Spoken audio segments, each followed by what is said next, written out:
Hello, welcome to Mosaics, a podcast of the Idaho Office for Refugees. I'm your host, Holly Beach, and today we are joined by Amy Pence-Brown. Amy is the new executive director of Artisans For Hope, which is a really beautiful, colorful, innovative organization in the Boise community. So I'm really excited to get to talk with Amy about that. Welcome, Amy. Thank you. Thanks for having me. I'm so glad to be here. Yeah, I was really excited to see on Instagram that you are in this new role. Can you share a little bit about what led you to work in this space? Yes, so I this summer on Instagram also, Artisans for Hope, who I follow, uh, posted that they were looking for a part-time person to work in the store and be sort of an assistant to the executive director at the time. And I do a lot of work in the community as a community activist and community organizer. I'm an artist myself. I work in fiber arts and uplifting other artists as the owner of Wintry Market and our Wintry Market indie art and craft family of markets. I also do that Oh, amongst cool. other things in town, but it is the mission of Artisans for Hope is like near and dear to my heart.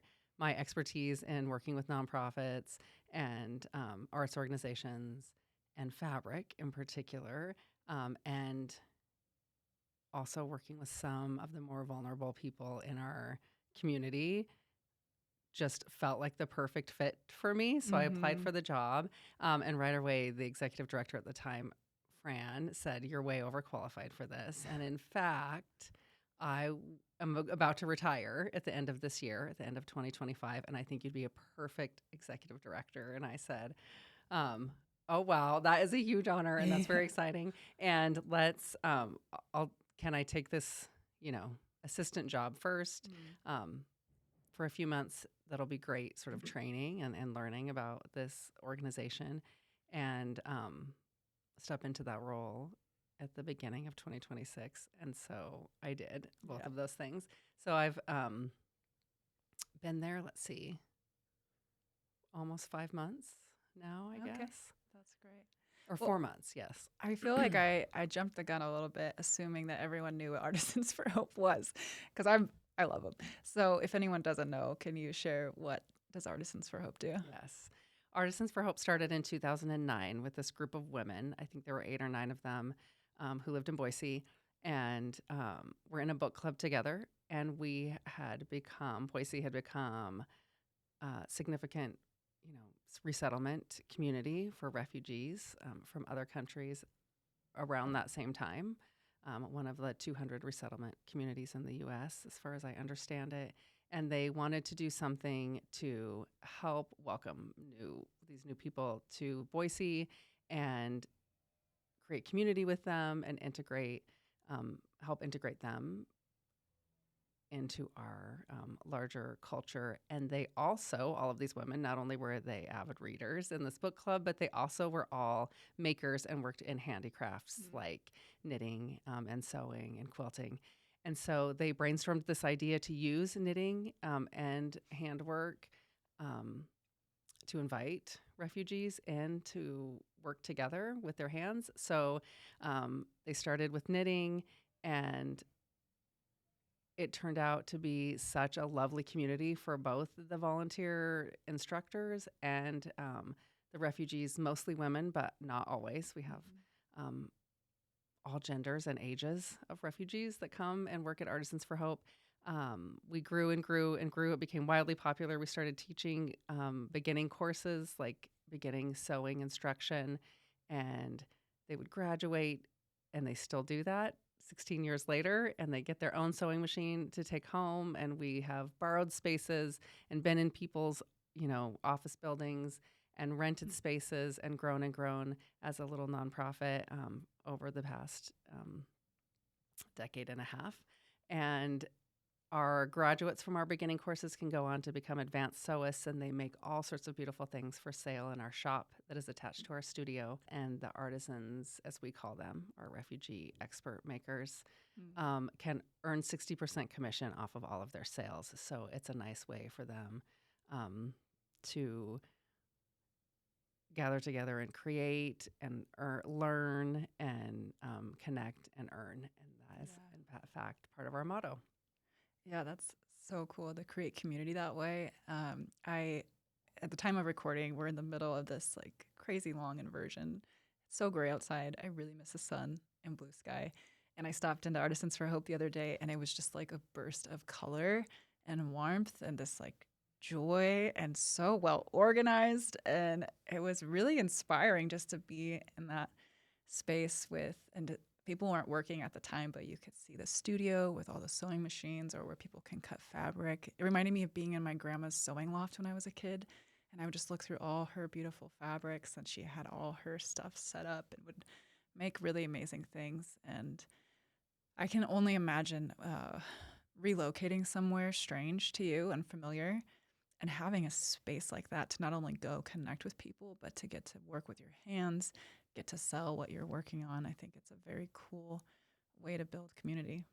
Yeah, and I love that you mentioned the physical feeling of the space, and that's one of the things that drew me to the organization. Also, was that the sewing studio and the knitting classes and the fabric storage, and the way the organization of the zippers and the elastic and the lace and the rickrack, the The buttons. yeah, the the buttons were the buttons are impressive. so cool.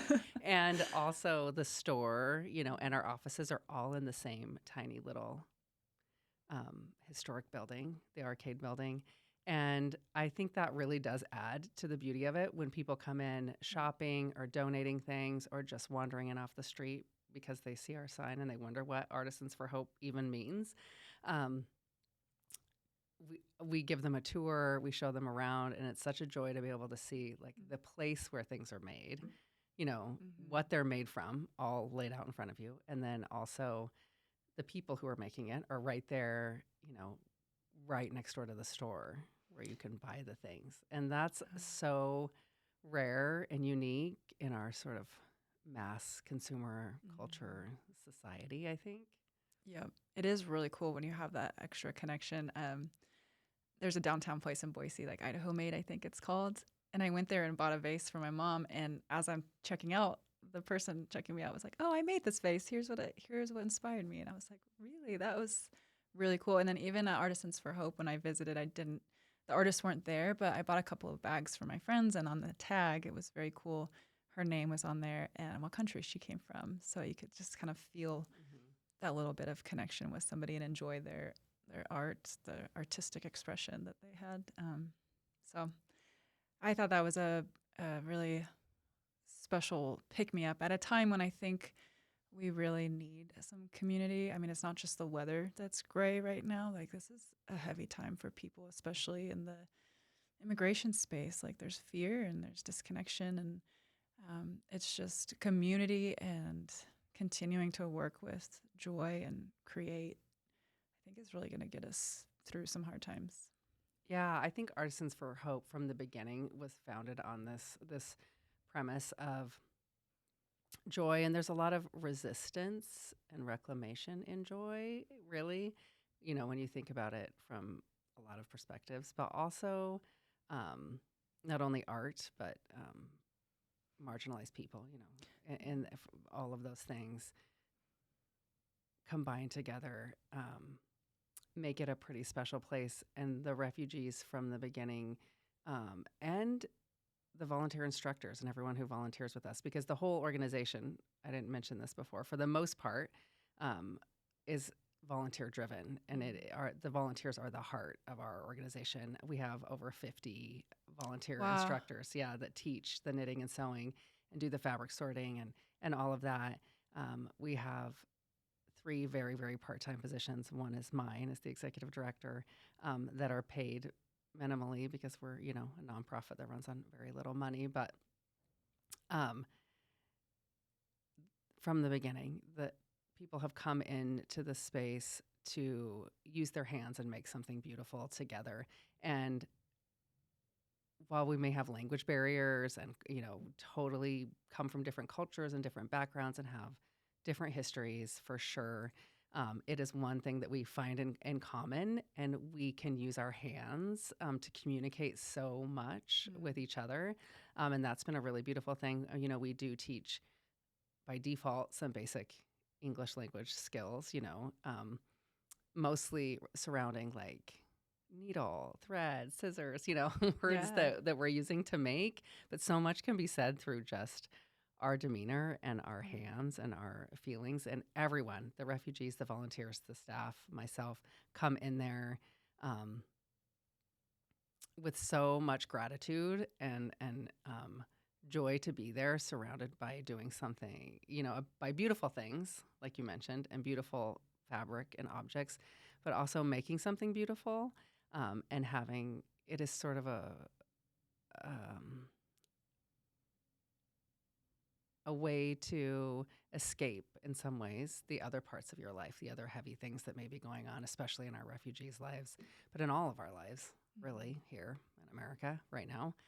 Um, for just a few hours, right? We come in there, we're focusing on something else, and there's something so meditative um, and um, helpful in making things with your hands.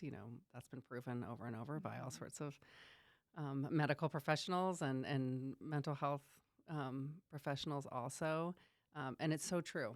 I'm curious to hear about your community. Like, how many, you call them sewists? Is that the right term? How Yes. many sewists do you have? Is that sewing studio like usually packed at a certain time, or do they kind of come in one by one and work on what they're working on, kind of thing? We currently probably um,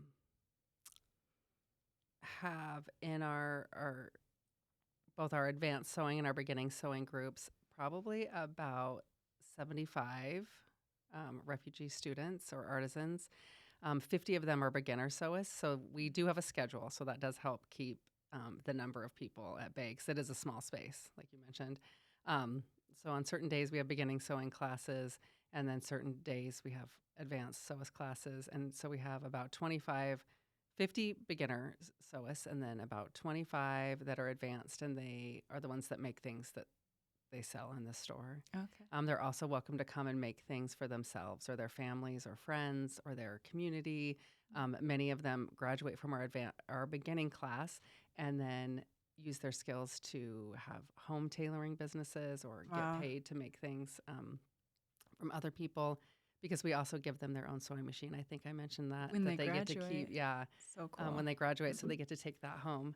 So do people in the community just like they'll donate a old sewing machine to you? Because you showed me a section of the shop where like you can fix up the sewing machines to go. So people donate it and then you fix it up and Yes. it's ready to go. One of my other favorite parts about Artisans for Hope, that I think maybe not a lot of people know about, is that we operate almost entirely on donations, both financial money, like hard cash donations, Yeah. and some grants, but the donation of products. So every bit, almost, I would say literally like 95% of every piece of fabric, zippers, the buttons, the thread, the yarn that the knitters use is all donated by the community. So, existing in our world is a lot of unused fabric Yeah. and notions that need to be reused. And so that portion of that sustainability model has been with us since the beginning. And that was a brilliant um, thing to factor in by Yeah. the four mothers before me who created Artisans for Hope. So including the sewing machines. So all of the sewing machines that the artisans get are donated Wow. by the community, and that's lovely also. So everything is donated, everything is reused. Things we can't use because we get all sorts of donations of art supplies or other craft materials that we don't necessarily use. We donate to other arts organizations, other refugee organizations, other nonprofits that work in the same sort of realm that we do, and that adds a really important component, I think, to Artisans for Hope. Yeah, that sustainability piece. It is. I feel guilty sometimes when I have like jeans that are not good enough to donate. I'm like, I just throw them away. I don't know what else to do. So I don't know if you guys use jeans in your crafts, probably not. But it's cool to think that there are zippers being reused and buttons and everything. We do use You jeans, do? actually, and a lot Okay. of people Actually, I don't know about a lot of people, but it's nice to see there's sort of a resurgence in the art of mending and repair and handcrafts in general, especially in Boise. There are several, organizations popping up that are reuse type markets Mm. that are teaching other classes to people um, on how to, how to do basic sewing skills, how to embroider, how to knit, um, how to felt things, how to weave. All sorts of these things are becoming. They've never not been popular, but they kind of They're ebb and kind of rising flow. back up. But I think that our need for using our hands and creating is becoming greater and greater. I agree too. And this is just one example of this, going back to maybe a more analog time of life. My 17-year-old niece asked for and got a really pretty CD player for Christmas. And I was like, what is happening right now? And she got new CDs and she was so excited. And I'm like, okay, I'm officially old enough to be like, my childhood is retro now. But it's just cool to see this desire to get back to more physical being in the world. Yeah, I think so. I think it really grounds us as Yeah. humans. It also, in a world where we're increasingly digital or everything's, sort of online, either on our phone or a computer, or earpods or, whatever it is, this actual task of using our hands and our brain in a different way completely, rewires us, at least for those moments. I'd love to hear more in your 5 months working at Artisans for Hope. What has stuck out to you or meant a lot to you about the community that you're working with there? Oh my gosh, there's so many things. I come home every day with like my heart is so full, and everyone who comes into that place, new staff, new volunteers, new students, talk about this feeling of like literal joy when you walk in the door of that place. How it's tangible, and you mentioned that a little bit with your experience just coming to shop, and shoppers will say that too.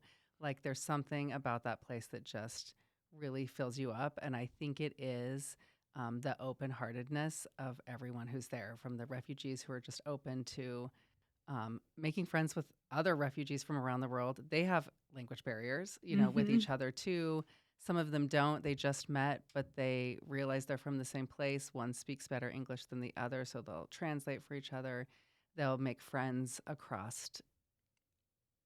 definitely across borders, but across age groups, across um, life experiences. And that doesn't even include like those of us who are, maybe native to Boise or native to Idaho who get to volunteer and mix and become friends with these people. And not just friends, I will say it really is like a family. And that is something that I recognized right away when I walked in, that I was becoming part of a family. Our volunteers get to know these refugee artisans really well. They know lots of things about them. They end up in their homes for dinner. They end up giving them rides to doctor's appointments. We end up helping them set up vision screening. We end up, texting each other about when somebody ends up in the hospital or somebody's ill. We do have a variety of ages. I will say a lot of our volunteers in particular are 70 and up. So life throws at you all sorts of things that change with your body and your health. I have learned so much. I just turned 50 when I started Artisans for Hope, and I'm one of the younger ones, I will say. And so I am learning so much just across generations about things to come, things that people are dealing with in their lives.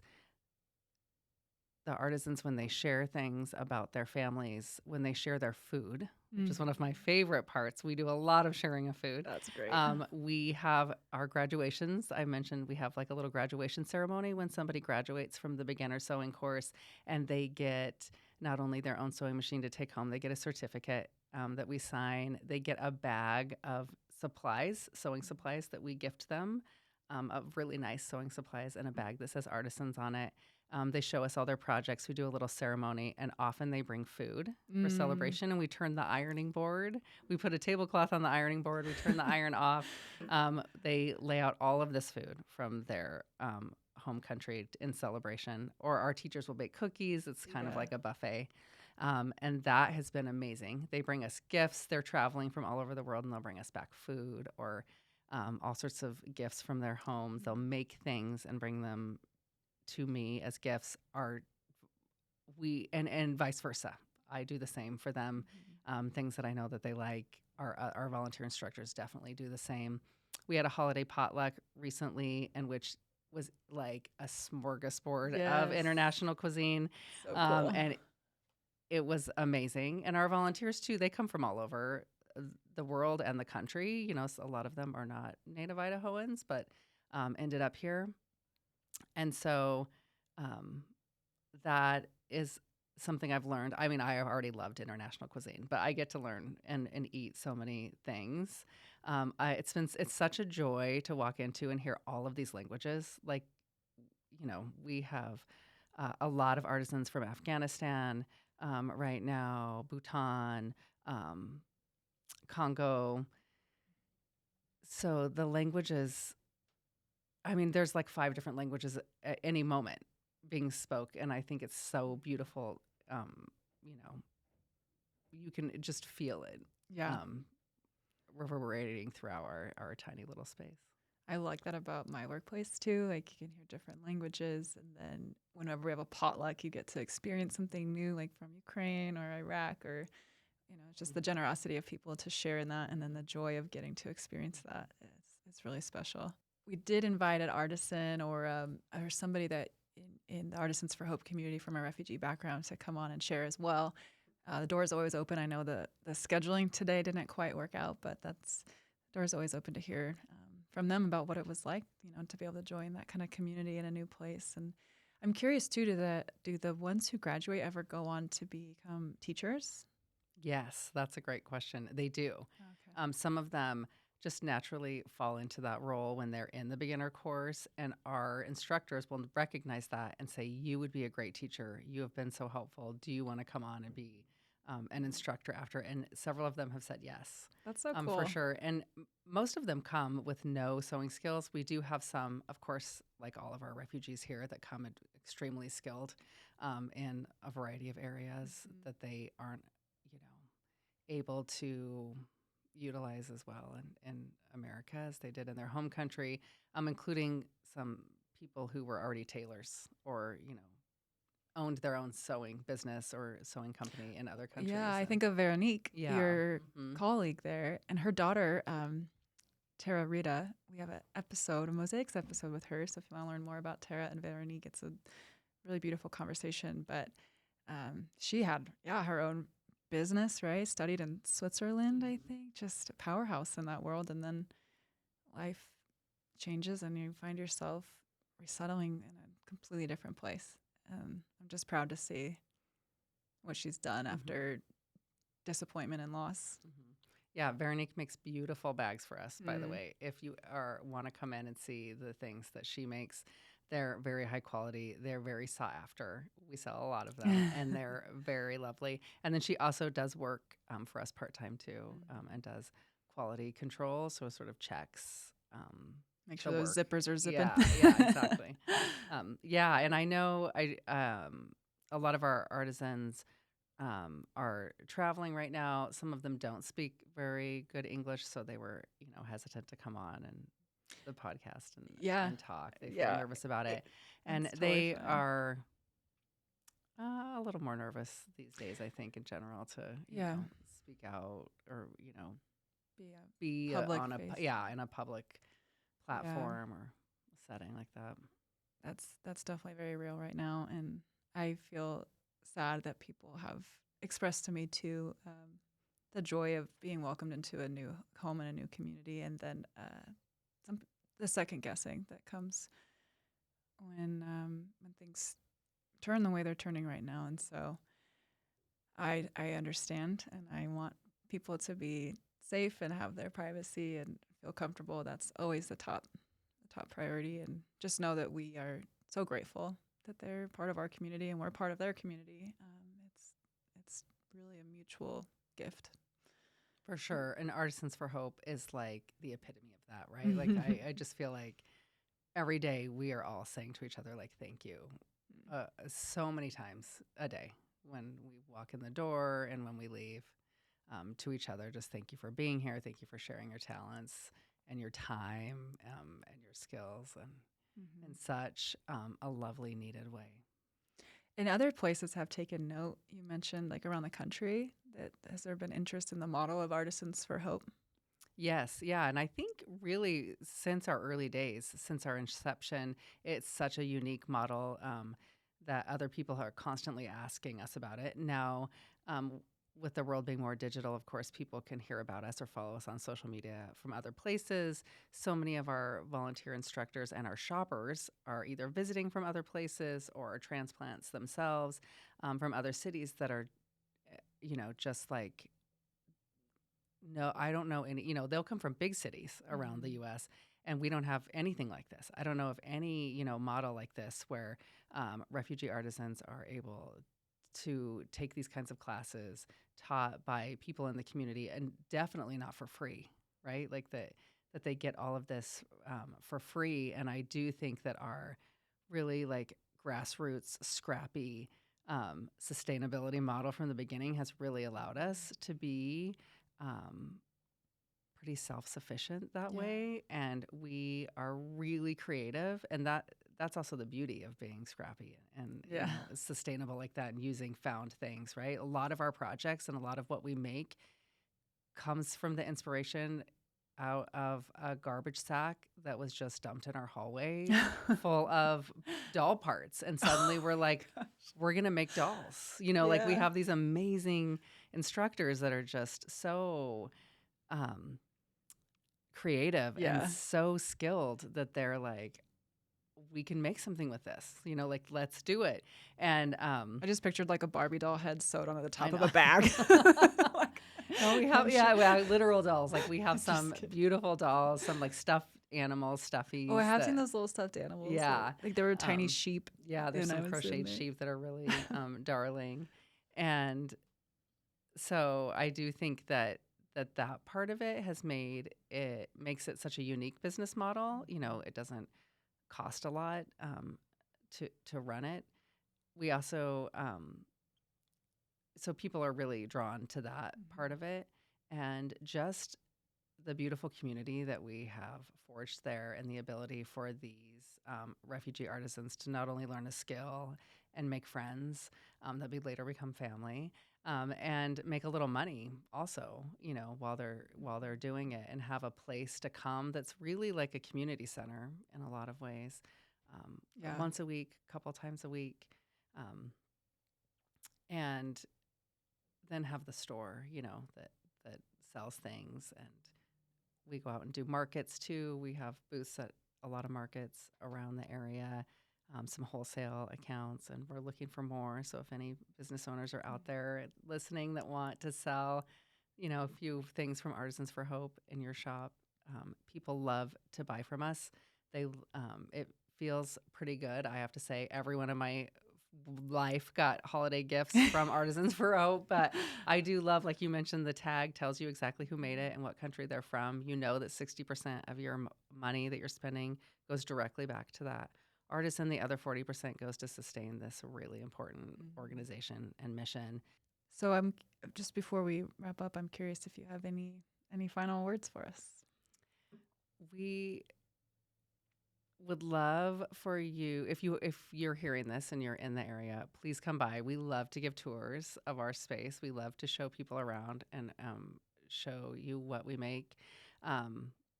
You can follow us too on Facebook and Instagram. We post all sorts of fun stuff on there, and products and behind the scenes, footage on there. Also, our website is another great place to find out more about us and how you can help. A lot of people want to help. If you are a sewist that has skills and has time, again, I mentioned that most of them are retired because that's when people have more time to give. But you don't have to be retired, and you don't have to give a lot of time. So we have a variety of things, and you don't have to be a skilled sewist to volunteer either. We have other opportunities. If you do have, a fabric stash or a bunch of like your grandma's buttons that you've been hoarding forever that you're not going to use or anything like that, you can drop them off anytime. We're open Monday through Friday, 9 to 1. we have like Amazon wish list for some items online. We have other Oh. ways you can like, we can be your organization of choice at Fred Meyer on your Fred Meyer, rewards card when you shop there to Oh, get cool. donations. Yeah. We have like Venmo and PayPal for just $10 donations or more than that, anything like that. There's a variety of ways you can help. Literally just like liking our posts on social media or sharing them in your Instagram stories is so helpful to get the word out. And definitely anything you buy from us is made with so much love and such important, not only history, but important work moving into our future. So I'm so glad to be here talking. Yeah. Yes, I love talking about Artisans for Hope. I could do it all day, but we have half an hour. Yeah. Well, it's really great to connect with you and get to know you better. Thank you for what you're doing. And I'm going to have to try to sneakily find out what time this next potluck at Artisans for Hope is happening so I could come shopping accidentally during that time. But we appreciate you. And yeah, anyone that's around that wants gifts or inspiration, check it out. So thanks, Amy. Thank you. Thanks for having me. Thank you for joining the conversation. For more information on how to be involved with refugee resettlement, please visit idahorefugees.org. Mosaics is produced by the Idaho Office for Refugees with grant support from the M.J. Murdoch Charitable Trust. Music by the Afrosonics. Production in partnership with SB Studios.